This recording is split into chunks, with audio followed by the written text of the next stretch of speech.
Thank you very much for coming for this afternoon's discussion. I don't call it a book discussion because you are welcome to ask questions about anything pertaining to the Dharma that you are interested in. If you've been reading the book and you have questions, of course, you'll have the best answers humanly possible. Khenpo, would you be kind enough to lead us in the 7-line prayer, once in Tibetan, once in English, and then may we have a silent meditation for about 1 minute. Oh, thank you. Thank you.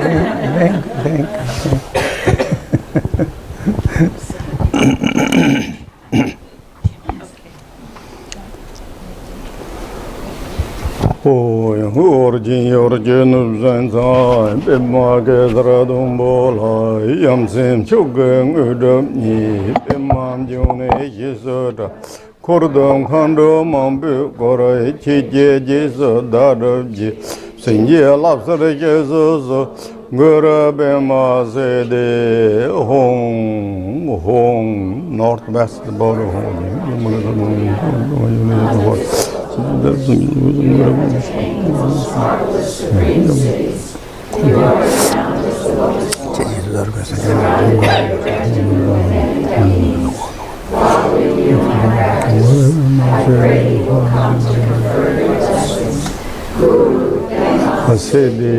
Home.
Okay. How begin?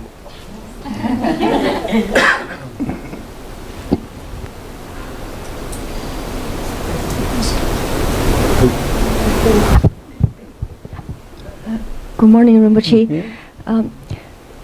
Most time we talk about 3 kayas, and this time the book, our prayer book, also have 5 kayas, 5 wisdoms. So can you please explain the 5 kayas? Is Dharma kaya, Sambho kaya, Nirmana? Then what's another 2? 2 is hiding behind those 3 kayas. They're there. According to the teaching, they're there, but they're just hiding behind the Dharmakaya or the Sambhokaya. Those 5 kayas, generally 3 kaya is very popular, but then this 2 extra kaya, a kaya that added, that which is more explanation of the 3rd kaya or Dharma kaya. And now again, all this Sanskrit language, Dharma kaya, I say this, Nirmakaya, Sambhokaya, Dharmakaya, Sobhavakaya, then indestructible kayas. Those are known as the 5 kayas. So these last 2 are more division or aspect of the Dharmakaya. And these kayas generally what means? Kaya is a Sanskrit word which means is heap of heap. H-E-A-P, I believe, is heap that put together so many things. So what that means in the teaching said, because it means is so many good qualities, so many accumulation merit, the result of so many accumulation merit are brought together as those kayas. So therefore it's called kayas. And then, so the last two kayas is Dharma kaya, but within the Dharma kaya is Sobhava kaya. That means what is called. If the Dharma kaya, if it's two kaya, Dharma kaya, if we say what means Dharma kaya, the clarity aspect of the true nature is named as Dharma kaya. And the Sobhava kaya is the emptiness aspect of the nature of the mind is called the Sobhava kaya. And what is indestructible kaya, and that is union of the emptiness and the clarity. That is known as the indestructible kayas. So that makes the five kayas. There. And then this is generally we all have that potential. It's not that we don't have. We have that right now, each of us, according to teaching. But however, this nature of the five kaya is very much hiding behind our habit patterns. That habit pattern is also created by us. It's nobody else really overloaded, but it is hiding. But when we begin to process to clear away the habit pattern, then those kayas and qualities are begin to shine according to our capabilities. So now when we're talking five kaya is fully developed, fully bright, glorified qualities, such as the quality of the Buddha Shakyamuni, Guru Pema Sambhava, and Vajrasattva. Those are then have all that five kayas. They're total enlightenment fully, but we have that nature, we have that qualities. And then I think you mentioned five wisdoms. I'm sure many of you already know the five wisdoms. Again, it is five wisdoms are the nature of our mind. Mind is intelligence, is wisdoms. But how these wisdoms are operating is a wisdom means is outer operating and inwardly operating qualities. So therefore, then these five wisdoms are known as, again, I'm sure many of you know that, few of you don't know, but maybe you don't know, but these five wisdoms, the first is, if we count this, first Dharma Dhatu wisdoms, then go to the mirror-like wisdoms, then to the equanimity wisdoms, then to the discrimination, awareness wisdoms. I think that's what translated. And then is all accomplishing wisdoms. So those are known as five wisdoms. And Dharma Dhatu wisdom is the emptiness aspect of the wisdoms. Nature of all those wisdoms are also empty. Empty. So Dharma Dhatu wisdom, that is really basic nature. From that nature, emptiness, then these four wisdoms are reflecting accordingly needed. And mirror-like wisdom means what? Every kind of symbol is just like metaphor. But everything, for example, this again we have two. We all have these five wisdoms, but our five wisdoms are not fully shining, developed again due to our habit pattern or the obscurations. But mirror-like wisdom means because when we see things, when you look to the objects, when you say, I saw that, I heard that, I smell that, but where that, how you find? Is like mirror images. It really reflects to you. Mirror image, that is mirror-like wisdoms. That's it, it's mirrored. In the mirror, when we see the forms appeared in mirror, but where is that forms? In which part of the mirror is existing? You can't really say. I don't know. Maybe you know more better than me in the scientific labs. Maybe you know better. But there's nothing to explain, but really to see. So this is the same thing. Mind is like that. We're reflecting all the senses according to the situation and circumstances. That's the mirror-like wisdoms. That's it. But we have, but our is just again is dimmed. And then equanimity wisdoms. Equanimity wisdoms, when we see all these things, things, no matter whatever this big or the small is this, all is the same. When you come to the mind, it's the same. There's no different compartments, no different places. It's just all is there. And the nature is the same, also empty. It's the same. So that's called equanimity wisdoms. But when there's reflecting that, even though it's equanimity, even is reflecting to this mirror image, you know when it comes to your mind, distinctively everything so clearly, precisely. And that is then what translated as a discrimination, awareness, wisdom, or maybe we can translate it as clearly knowing that distinctively, exactly as it is. Wisdom that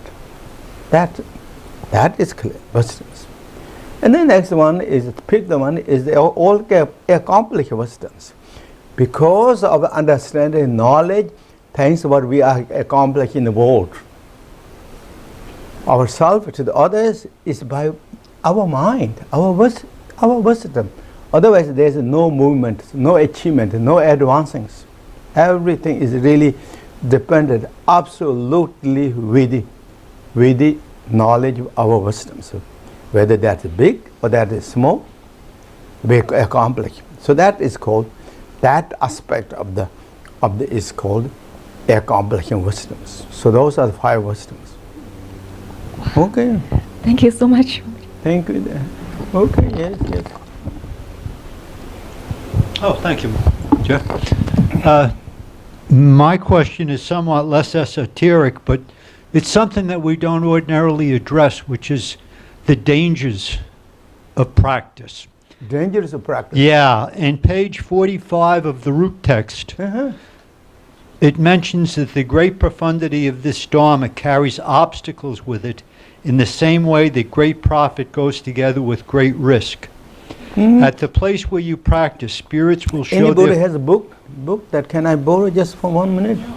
I think this is important. It's not something to which we often refer. 45, Marianne. Think, page 45, thank you. I need It's in the root text. Okay, that's good. 45. Oh.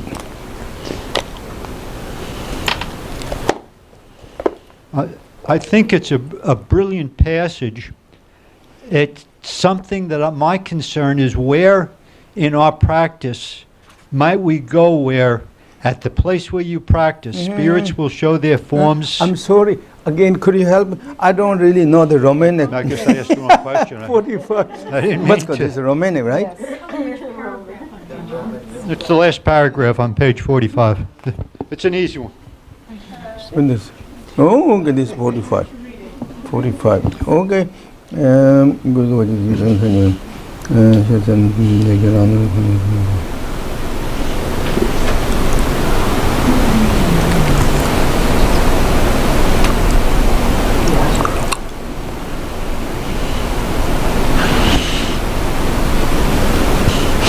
And for anybody who hasn't read it, it's really a frightening paragraph. Yeah. That's true. It promises you'll acquire a bad reputation, close friends will turn into enemies, and so on.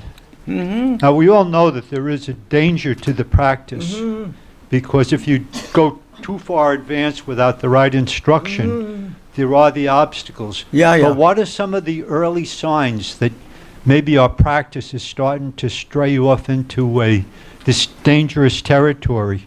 That's definitely. Yeah. Okay, so there's definitely, I mean, we can all experience it, and not can be, it will go, we all have these kind of like experiences, one after another. Really will happen that. The foundation of our practice is, generally talking, the foundation, the boulder, B-O-U-L-D-E-R, boulder of our practice is courage, commitment, and devotion, and bodhicitta. Those are really the boulder of that. And also same time, humble and humility. Those are the boulder.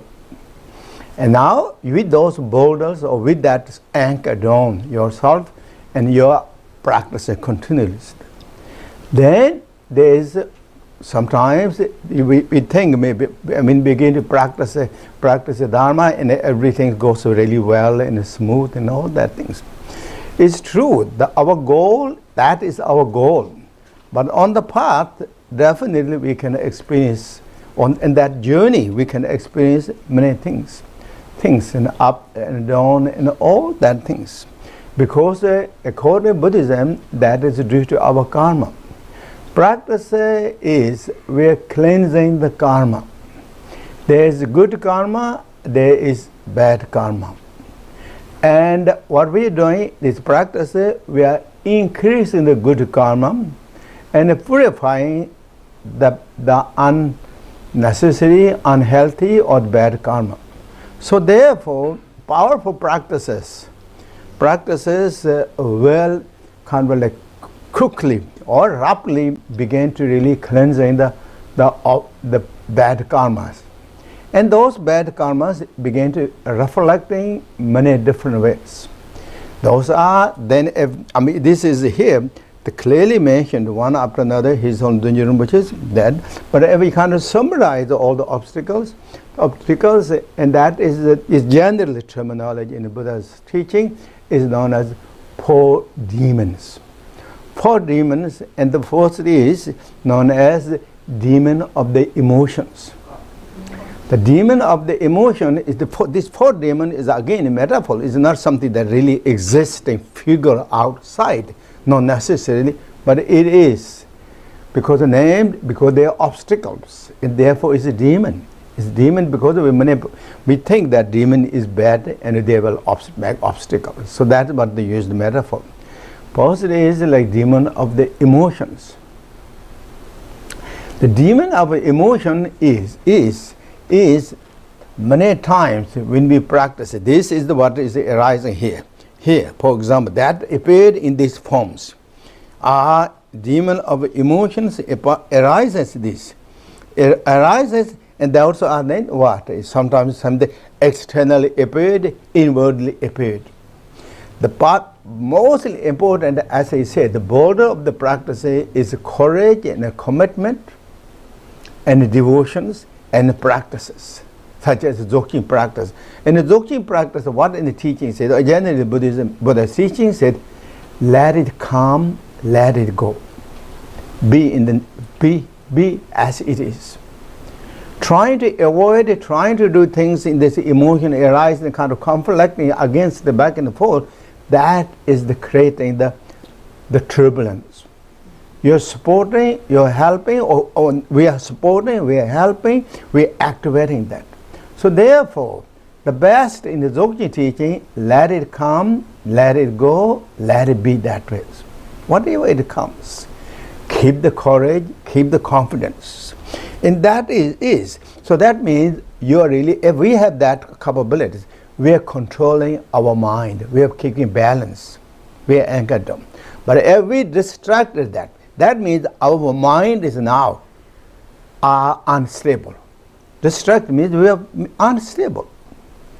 Then that could become bigger and bigger. And that is then become, that means then it is kind of like, some other terminology, but in teaching said, we couldn't control our own perceptions. We're not really controlling. And Dzogchen don't have to control it, as I said. Let it come, let it be, but relax on the present status. Not really bothering that.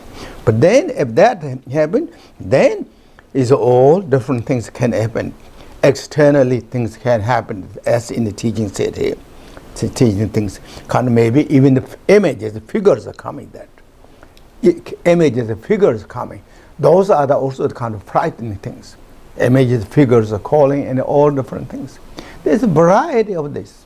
So that is then emotion involved. Maybe something degrees of the anger and frightenings.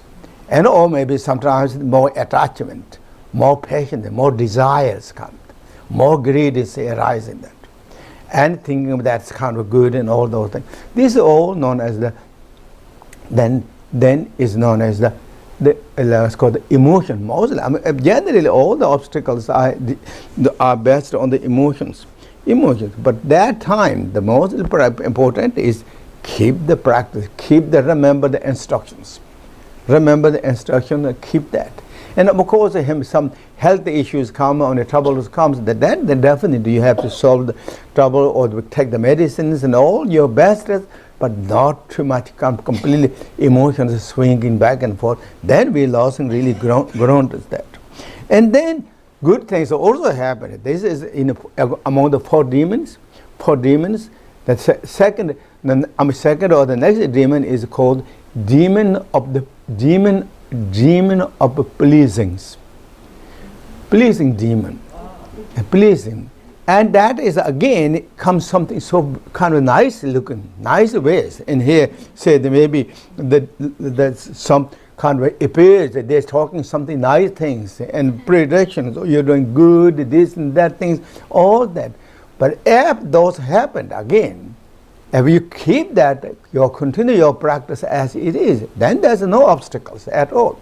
But if we carry it with that good kind of prediction, good signs and good omens, and believe on that and do act with that way, then it's called demon.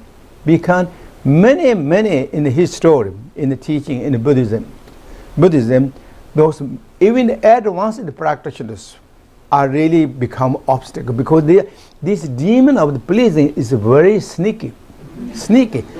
Appears so beautiful like that, but that is honey put on the razor blades. Wow. Honey put in the razor blade, and then it will, or poison covered by the chocolate.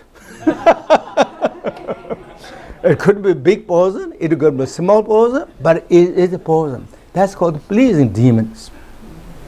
And that also can come kind of like many people kind of talk, oh, how nice you are, how beautiful you are, how you are great, this and that. And you're also achieving a lot of kind of good things. And then you feel also something kind of, oh, maybe I'm really good, must be good, kind of more elevated our ego, and then ignore the common grounds.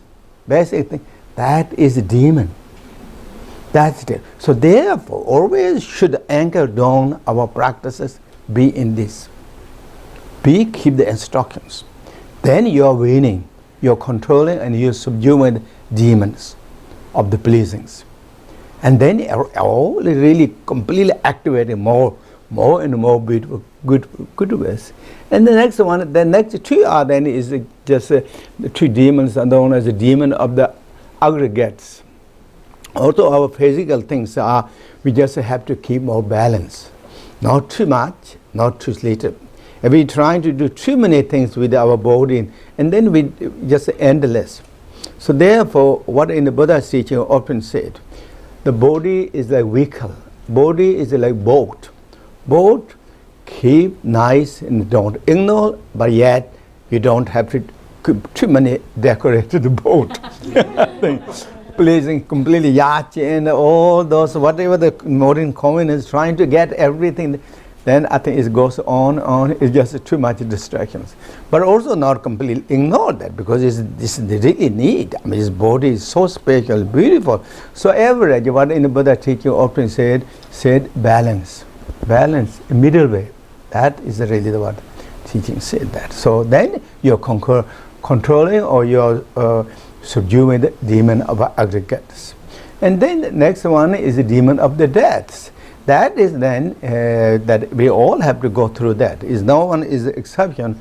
But if you're good practitioner, if you practices, then the death is just another change. It's nothing particular. There is always a day, there is always a night. It goes on and on. In reality, nature is same, is great emptiness state. So then those are known as but the demon of the controlling or the subduing, the demon of the death. So this is the what really explaining this. And then but mostly important practitioners, when you kind of get some nice realization, good things or something, or some kind of obstacle comes, and then they kind of disappointed, they lost their courage and commitment and confidence, and then kind of almost started blaming to the teaching, blaming to the to one's own self. Then those are then really is obstacle. That is a demon. So therefore he said, watch out all that. So that is my brief explanation of the obstacles. Thank you very much. Thank you. Thank you.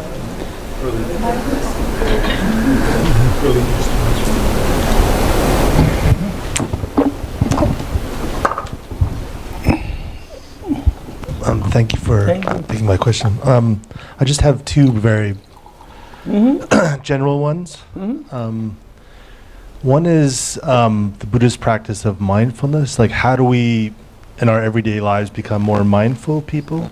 And the second question is, how, and this is perhaps a longer one, how would you maybe describe the Buddhist concept of love and from people who are being introduced to Buddhism? One things I understand. The first I understand definitely this. The mindfulness is generally mindfulness is wisdoms, is intelligence, and also mindfulness means that you look occasionally. You're checking to yourself, checking in your mind by yourself. That is really the mindfulness. So that can be, for example, where is my mind? And kind of take the kind of normal, nice breathing and look to your mind. Even 1 second or 2 seconds, if you do that, according to the teaching, it really will help to kind of calm down whole systems. Not just only mind is coming, but when mind is coming, the whole systems of our bodies, the movement, the energy, everything is beginning to calm down. But at the time when we are not mindfulness, that means we are looking always outside. We are distracted by all the objects of 6 senses. One of those, just carry it. And then maybe many times together, just so busy. And our energy, our everything is just so, in a way, almost like turbulence status. But when you do this, look to your mind, and with normal breathing, just for a few seconds, it really creates the whole systems calm and peaceful. And that is the beginning of the mindfulness. Then you get all different thoughts, kind of respect and appreciating, kind of appreciating for a few seconds. That is mindfulness, appreciating. And appreciating of myself or one's own self. Appreciating to the others, can't be happy of all the good things you have. That is mindfulness. Also feel compassion to yourself, to the others. What things happen in the world, just even for a few seconds. So those all really mindfulness, because this all our inner treasures. Love is our inner treasure, compassion is our inner treasure, and joy and appreciation is our inner treasures. And all the inner treasures, whenever we reflect to that, we are settling ourselves. When we are in emotional status, we are out. Really, we are out. Our mind is not with us. We are not with the treasures. We are carried by the turbulence of the unhealthy habit patterns of the mind. It is carried, and then it created rest. That's all that. So the mindfulness. Then with that, like with those thoughts, and just sitting for a few minutes or 5 minutes, 10 minutes, just calm, peaceful. That's all. Mindfulness meditation, because you're really touching to the deep nature of the it on our beauty qualities. You begin to see things very beautiful and nice and calm, peaceful, or even there's turbulence, difficult things happening, that at least you got something calm and a relief for a few minutes. So that is kind of in a way the mindfulness, the ability. So that's. And then love, as I already mentioned, is the true nature of the mind. It's part of our treasures. But Buddhism, love is generally Love is for all, every living being that we can do. Just really that. And that is just, if we don't, exactly we don't know how to do that, but we pray, such as the great master in the lineage teaching mentioned, may all living beings have the happiness and the cause of happiness, thinking of those words, and then relaxing our mind, and wishing that to kind of like spreading that light of that energy to all living beings. That is really loving kind love of the Buddhism. Generally, love is important, special, beautiful, really that. But the love with emotion, then is, as I earlier mentioned, is not maybe exactly, but it is like honey with a razor. Maybe not exactly, but you can line up with that direction. So that with the emotion, then it just become, it could make trouble too. Okay, yes. Rinpoche, thank you. When we look at the nature of our mind, and we may be able to recognize that there's nothing there, but yet we talked about our mind. So, do you understand? Yeah. I hope so. We talk. But that we're talking about there's nothing. That's the how we are smart. Yeah. But this, Liliana, this when there's mind, this when there's nothing, that is the absolute level of the mind. So I mean everything in the samsara, nirvana, all that according to our gracious teacher Buddha Shakyamuni is summarized into two. That's called relative truth and absolute truths. So the mind is also within these two truths. So so that what is called how we discover the absolute truths. When you look, when you investigate, when you're analyzing, you find the absolute truths. That is really the absolute truth. When you don't analyze, don't ever analyze and investigate, then we are in a relative world. That is just kind of roughly idea. So when we don't analyze and don't investigate, and then mind is here. I mean, that's what we're doing. All this is here, and not just the mind is here. We divided mind. Also in the Buddhism, 6 add consciousness. Not just like one mind, add consciousness. And then we divided, in the teaching, it said conception divided 51 or 52 conceptions. All those division came. And then, but that is all relative truths.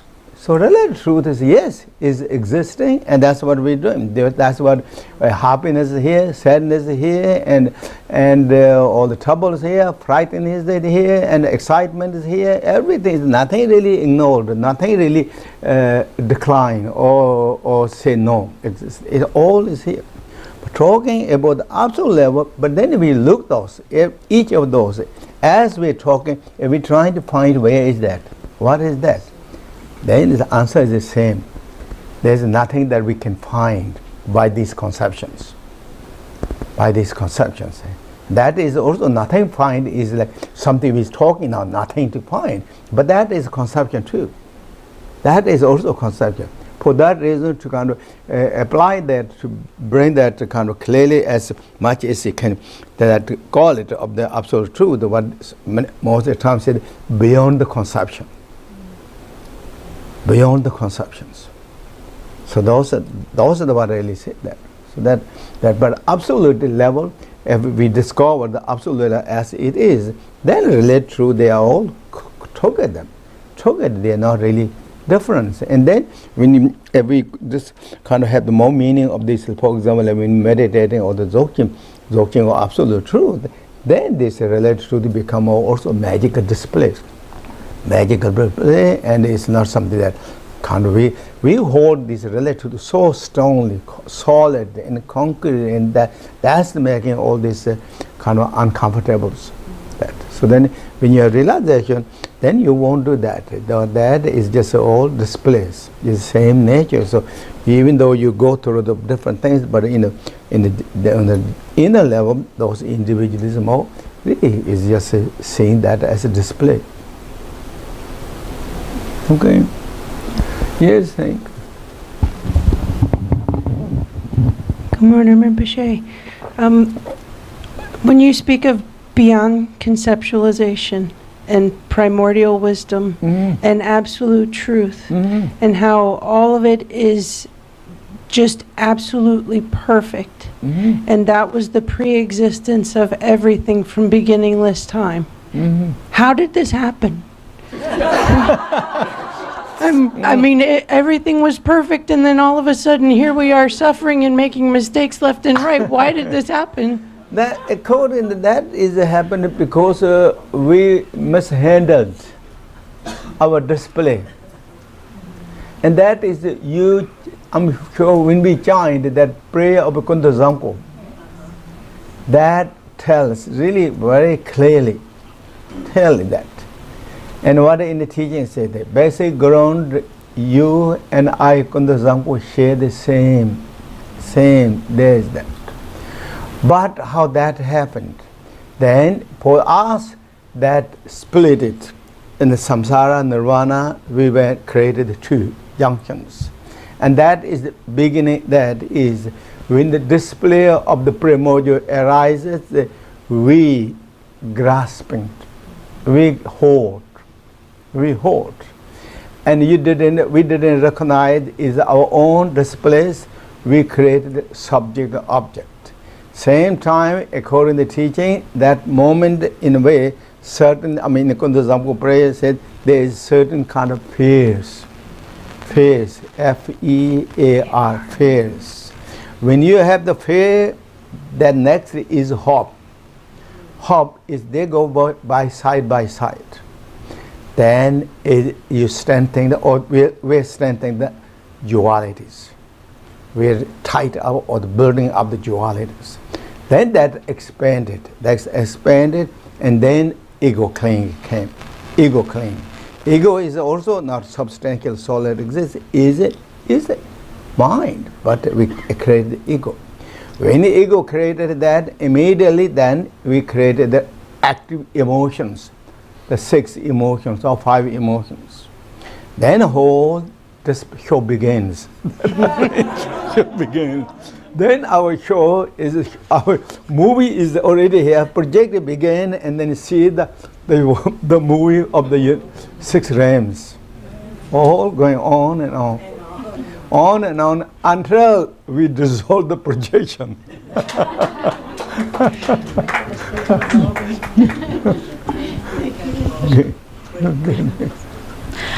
Hi Rinpoche, my name is Angel and I'm new, very new. And in listening right now, kind of from a little bit of an outsider's perspective, trying to get in, I'm questioning whether or not there's a conflict between any person, especially a person like myself, wanting to strive for excellence or to be better, to improve my whole job and work-life situation. If there's a conflict between that and the practices of the Dharma, is there something with my ego that maybe it's not the right path to take? I'm seeking the wrong path. And that, Angel, this is of course, it depends up to you, how you feel that. It's all started with you. Really, how you feel this path is what we're talking. This looks like kind of appealing, nice, comfortable. Combo is helpful, and that's what is good.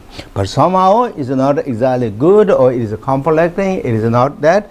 That is not suiting with your mind. So it's not suitable. So for that is generally you just say you have the first like to handle that situation. But Dharma, what we are discussing is nothing alien, nothing strange, nothing foreign. We're talking about our mind. Whether you believe or not believe, or whether whatever it is religions you have, we all have the mind. Everyone, whatever religions you are or spiritual you follow, or whether even you don't have the spiritual, but everyone want happy and joy and peace and comfortable and fulfillment. That is sure, the 100% everyone, very sure. So this what we're talking, discussing, is definitely is special tool and a method to achieving the peace, calm, and joy and appreciation. Also a little more understand, not narrowly cornered our knowledges, we are kind of open our broad view, broad way understanding.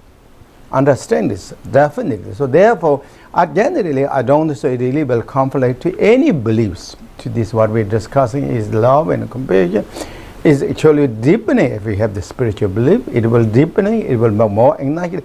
Because the Buddha's teaching is not just a vague teaching, kind of. It's so thorough, so precise, and so down to the earth. Down to the earth, so precise. It touches the core of the whatever that is, really that is. So it's not just a kind of like leave there some kind of on the outside choices there, but rather you are solving your own situation, whether you're making your understandable, and then moving forward or the deep in ourselves. Thank you so much. Okay, thank you. Yes. Rinpoche, thank you so much. I'm thinking about the golden age. They talk about the time of Ashoka, King Ashoka, in the golden age. So, what did they mean by a golden age? I mean, you know, is that like on a relative level that everything was, you know, going well, or is that a dharmic thing? And how did it happen, and why did it end? According to the teaching, golden age is really the beginning of the like kind of generations, or this now is called degeneration times. But golden age is the beginning of that era or generation. According to the teaching, golden age time, everything is so easy. Everything is so calm and peaceful. And according to the teaching, at the very early beginnings, it's a little different than the evolution of what the scientist says. It's a little different. At the beginning time of the universe begins. At that time, that every human being has their own glow lights, and they also there is no need to harvest it.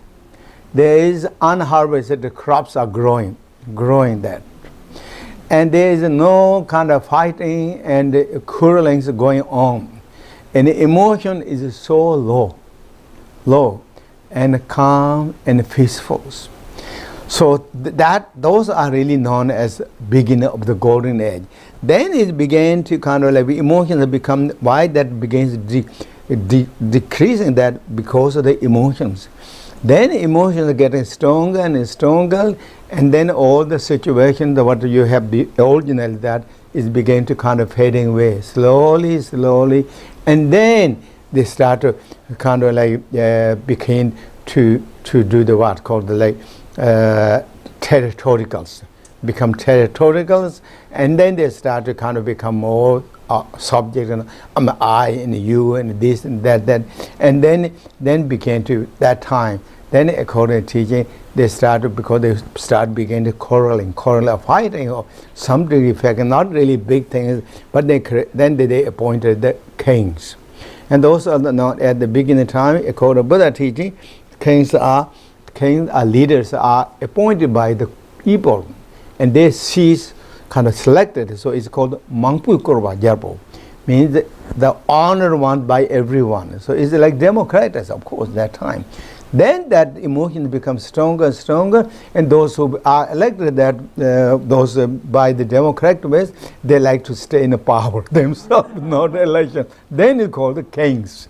Then kings, that they're ruling this and that thing. So then emotions become bigger and bigger, and then the golden edge transformed to the, I think, so then second generation. That means that whatever the golden edge has, it become hub.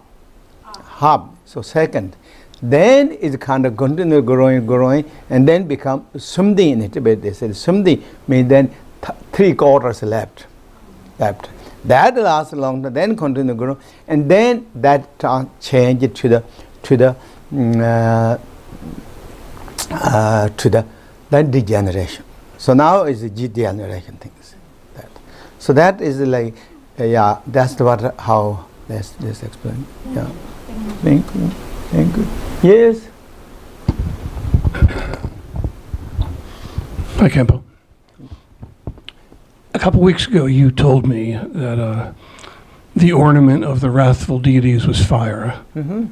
And I was trying to understand that.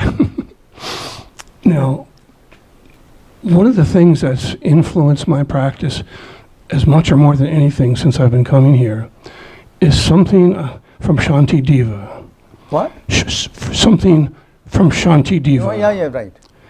He said that we need to guard our minds the way we would guard a wounded or broken arm while walking through an unruly crowd. Yeah. So that's quite a challenge to do that, because it's really asking us to sort of be so attentive to the mind even before the words come.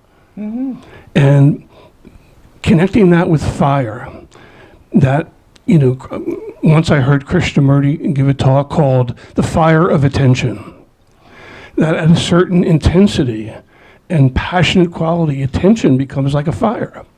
And it seems like I need to almost have that in order to, watch the mind before the words come. So my question really is, this is like, what then is the garment of the wrathful deity?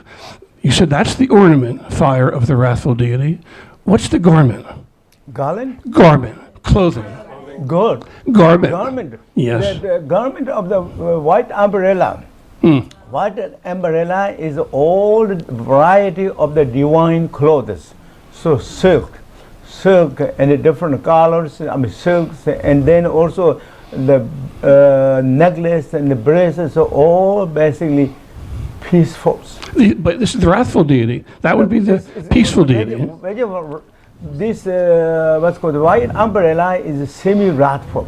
Semi-wrathful. Semi-wrathful. Okay.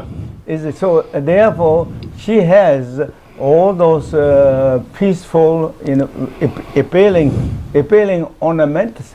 But at the same time, then she has, of course, it depends with many different emanations. But many times, then she has many eyes, many arms, and holding many different what's called weaponaries or the ancient those things, and those all. And then she has also kind of semi-round eyes or like not completely round, but not completely kind of peaceful way. Those are all known as semi-wrathful, wrathful aspect of that. Okay. So he is the wrathful, semi-wrathful. So those are known as but what I say those one point during the retreat you asked and I mentioned the bone ornament or something, maybe I said that, and that is very wrathful, and that is also wrathful ornament that is more connected to the inner tantras. This white umbrella teaching is more connected and outer tantras. So therefore is slightly different than that. Thank you. And then of course what do you say, this great master Shanti Deva said, guard your mind as you want, guard your own want. And that is really excellent. All the teaching, that's what the mindfulness. Mindfulness, that means not just once in a while we bring the mindfulness, but should have the mindfulness always with you. And that is really what will make the big difference. And in the same line in those teachings, Shantideva says that there's nothing better practice than guarding your own mind. There's nothing more better practices or ascetic practices than the guarding your own mind. And if you don't guard your mind, what other practice it will do to you? Therefore, I will, with folded hand, I will request to you all, guard your mind. That's what Shantideva said. Really, I mean, all those wonderful, if you read that first chapter or the second chapter of the Shantideva, I mean, it's just absolutely like perfect, great teachings on the mindfulness that as admire and follow all those great masters in Tibet. Really, that all schools of Tibet Buddhism, not just some. That. Thank you. Okay, so thank you. And then I just thought maybe we're doing the breathing purification exercise, right? Yes. I think many of you know already, right? Know that, but few of you don't. You know that what means breathing purification exercise? No. No, that's yeah. So of course maybe you don't. But breathing purification exercise is generally I mean very important in Vajrayana Buddhism, because the body is completely like kind of occupied, or body has three principles: channel, wind, and essence elements. These three, the wind is what? Breathing. Wind is the breathing. Breathing is the wind. And the wind has many different winds, variety of winds, big and small. Breathing is gross wind or gross air. And what we were talking about the thought about the mindfulness, the emotion, all these things, who really accelerated that? Is wind. The breathing, that is accelerating all the emotions. So therefore, before you do the meditation, this is the idea. If you do the breathing purification exercise, that means you're purifying the negative energies in the body that is hovering in our systems. Or in other words, maybe the inner pollutions that you're really releasing that. Inner pollutions are created by what? The emotions. Emotions, all the energies is just really hovering. This is the emotions. They all to summarize all the emotions. And the Buddha teaches three portions: ignorance, attachment, angers. That toxic air, toxic pollution that which is hovering in our brain, in our systems of body. Now you're cleaning that, and so then our system, the environment of the inner space become more clean, more pristine. That so that really will help to our meditation, our practice to inner touch, call it. So that's the ideas, but that the meaning of that breathing purification exercise. When you purify, and now this is according to the teaching again, it just of course roughly, very gross level, but it's the right part of the body. Again, there's different kind of man and woman or that, but this time just the same. The right part of the body is more has more tenderness to have the anger emotion or related to anger toxic airs, and left has little more pollutions of the attachment related airs, and then generally all over is ignorant related with that. And it just is the principle, but otherwise all has all three. It has anger, has attachment, ignorance.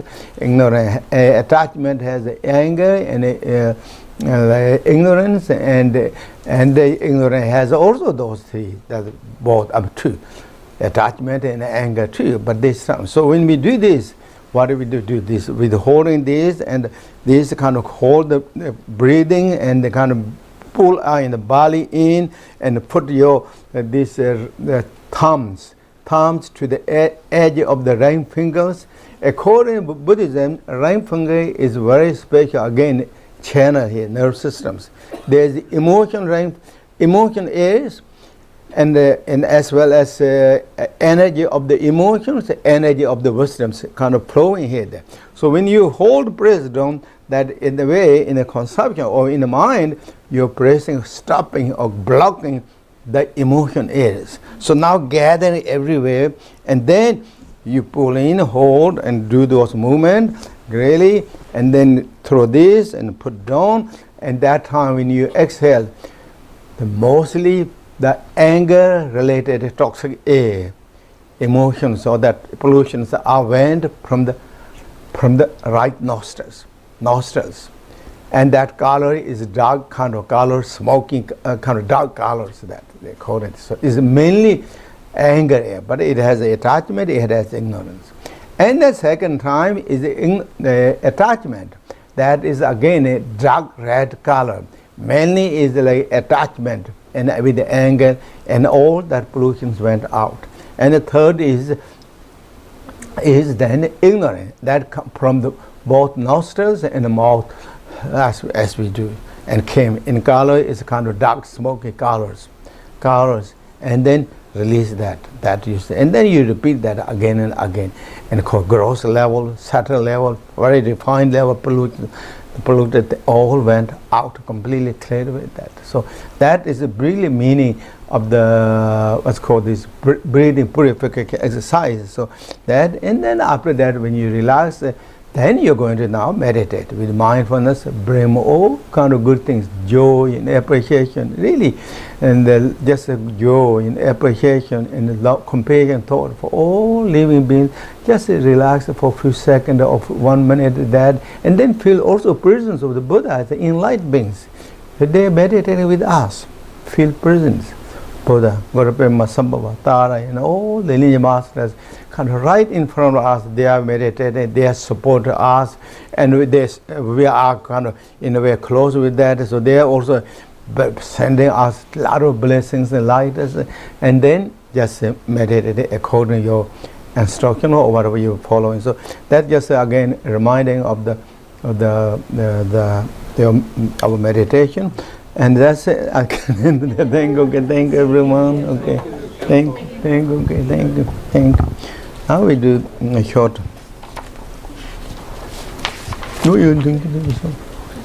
I'm so full of gratitude. You ask such beautiful questions, and instead of getting a fabulous answer, we received about 10 different teachings. Thank you, Khenpo. Thank you all for being here. Thank you, Barbara. We'll now just do the one paragraph of the dedication of merit on page 11, Okay. and then 1 more minute of meditation. Okay, thank you. Thank you again from Thank you. all of us. Thank you.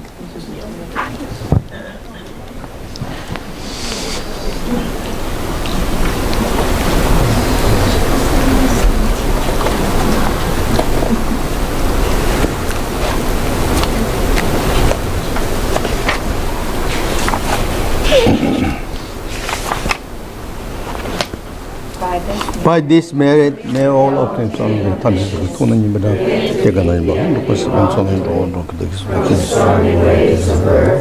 that are on the Gasan Yoro.